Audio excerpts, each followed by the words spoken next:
Halo Flashpoint is Mantic's new tabletop game set in the Halo universe, where you can play as Spartans and go head-to-head with an opponent on various maps playing various classic Halo game types like Slayer and CTF. You can even play as elites with rumors of more factions. But today, I'm going to show you how to turn these into this. Stay tuned. So you can see here I'm snapping all of these tiles together. I'll link exactly which ones I used in the comments. These ones specifically I chose because they don't have any other textures. They're flat and nice and even. Now, I later glued these together with super glue. I'm going to mention that later in the video. And it's important to subscribe, stay tuned, because I'm going to be playing a pre-launch battle report on this map when I'm finished painting it and getting it ready. But this is it so far. It was pretty easy to prototype. Alright, I want to give you guys a look at the final design of the Hang 'em High map. With all these verticality and bridges, I think it's going to be awesome for Halo Flashpoint and Dead Zone. It's kind of why I picked this map. It's going to be awesome. I can't wait. These pillars are going to move. They were just placed there so I can see the bridges and how they look. I really like these supports here, but they're going to have to go because they're not part of the original design of Hang 'em High. That's it for right now. I'm going to glue them together today. I'm going to put chipboard on the bottom of these to hold like as support. But they are going to be somewhat modular, but like not, I mean like this whole base is going to be all glued together. The bridges are going to be separate. So, cool. Let's see how it turns out. Alright, now let me show you how I glued these. See how I have them kind of intermittently connecting in such a way that this one goes, and then this one connects to that flat end, and then this one connects to that flat end, and this one connects to that flat end. So kind of going in a perfect square motion, and there's still a little bit that hangs over, but that's okay. Well, we're going to see how it looks and see if it's okay. Alright, so we glued everything together. I kind of flipped it around so it's, you know, looks a little bit different. I added these bracers, which are just, they're just like, I don't know if these are 3/4 of an inch, I have to check. Little block pillars that I was able to cut up to the perfect length to fit under there. They don't stand by themselves, so I'm going to add some XPS foam to the bottom of them. Kind of act like concrete supports, I guess. I mean, it's really, really durable if you're moving models on it. This is the only one I'm worried about, but all of these are very sturdy with those on there. So I don't know, we'll see. We'll see how it turns out. Alright, so it's getting more and more in my head that I didn't create that crane-like structure that holds the sniper, but I tried multiple different combinations with these to try to make it. I guess I can make something out of the foam, but every single time I put something on the table or theorize it being in there, there's just not enough room. Alright, so I actually added these grates to all the crosswalks. I changed the design completely, so I'll save that for the end. But yeah, I just got this grating stuff. I can link it down in the description, but makes really good crosswalks. It looked a little plain to me, so I wanted to add those. I super glued those on there. Might rough them up a little bit to add some variation, but yeah, no, it's looking really, really good. All right, I have it almost painted the first coat of gray. What I forgot to do is I'm gonna put some glue on it and then some sand to give it a little bit more of a weathered look, but it's already looking pretty decent. Then I'm gonna hit it with this spray paint from an angle to kind of give it that light blue look to it that the original map has, and then I'm gonna dry brush over it and add a wash. Alright, so I went ahead and I spray painted that sand so it just looks textured. Then I took the that blue spray painted, kind of like a zenithal highlight. I could have probably done a better job on this side, but just to give it that kind of blue hue to it. And then I'm going to slap some probably brown or black wash all over this to kind of bring out all the edges, especially, or bring out all the recesses, especially on these bridges. Yeah, basically it's just very, very watered down black cheap paint, and I'm going across and just putting that shade on there, getting really into those grooves and bringing out a lot of that detail. It will also bring out those logos, but I think I can ship it as being, you know, some cargo and, you know, cargo boxes or something. But so I guess let's just take it off from here. No, I forgot to do the inside. I forgot to tape the inside. Why am I an idiot? Well, those were supposed to be windows. Damn. I was able to get some of that steel wool and really scrape the inside to get that paint off. Left some really cool streaking around the edges that I liked a lot, and it was totally worth it.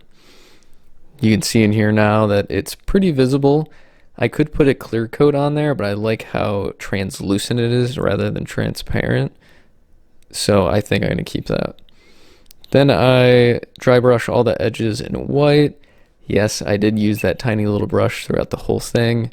I really didn't want a ton of streaks everywhere on these panels, just wanted on the edges, so it only took me about 15 minutes to do it all. Didn't take very long at all. Then I 3D printed some tombstones and I cured them in my curing machine. Then you can see here, and I snap. Smooth transition to them being painted and textured. Then I placed them around the map in various different spots. I think I printed out about 10 of them, maybe 10 to 12. And then I 3D printed some Halo weapons. I then hand painted the symbols on the bases. I wasn't crazy about this at first, but I ended up really liking it. This is the blue one. You'll see the red one here in a second. All I did was take photos of these symbols and then copy them on here by hand. And then I called it done.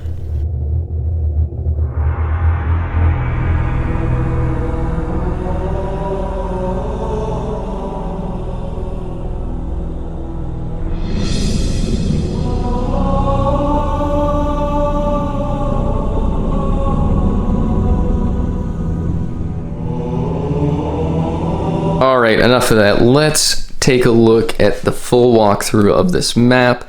I think it turned out really, really well. Has that lockout kind of color scheme to it, but the classic style of the Hang 'em High map. I really, really like it. I thought about putting railings on it, but I think that this is definitely good enough. It still feels classic. So let's start over here at Red Base, where normally the flamethrower is. We have the sword, because that's been confirmed actually for Halo Flashpoint. You also have these really, really nice tombstones. Let me grab my active camo guy. You have these really nice tombstones that you could hide behind, get those really nice vantage points from behind, and take those shots and get back into cover, which is really cool. You, of course, can walk up here and you have that rocket launcher spawn and that spiral staircase that you can go down and get the active camo that we see right down there, which is pretty cool. Let's take a look at the bottom while we're down here. Full of all these different tombstones and pillars, providing a lot of good cover. It's hard to get this bottom section on camera, but it looks really, really good. I forewent the bunkers because there's just not enough room down there, but the shotguns are a must-have to have down there. But anyway, back up here, you can take this ramp back up here, and of course you have the active camo spawn, or sorry, active camo. You have the overshield spawn up here. You can grab that overshield, make your way to the sniper platform, and I'm gonna homebrew it here where you can jump to the sniper platform. You're allowed to, but you have to roll a D8. If If you roll that d8 and get a 1, then you drop all the way down to the bottom. If you don't, then you're able to get on that sniper platform. You're able to grab it. You can't jump over here, but you can jump back up here and roll another d8. So it's high risk, high reward, but you get, even if you fall, you get that power weapon in your set. Now you can walk over here. This area is a little bit interesting because you have the fuel rod. I put the hammer over there just to balance it out with the sword. You can get here from the walkway, go through that flood room. I'm gonna put a lift here, I forgot to paint it. A lift that can bring you up this way. And this I'm also gonna have to home rule. It's the only way I can get the layout with the flood room. But I'm gonna have to home brew it where you can still make it up here. Otherwise there's no way up there. So I'm gonna have to figure that out.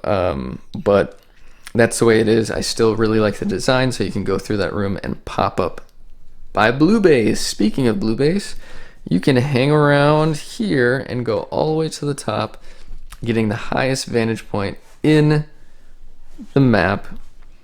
So if you got that sniper rifle, you can really get some good angles on people if need be, being all the way up there.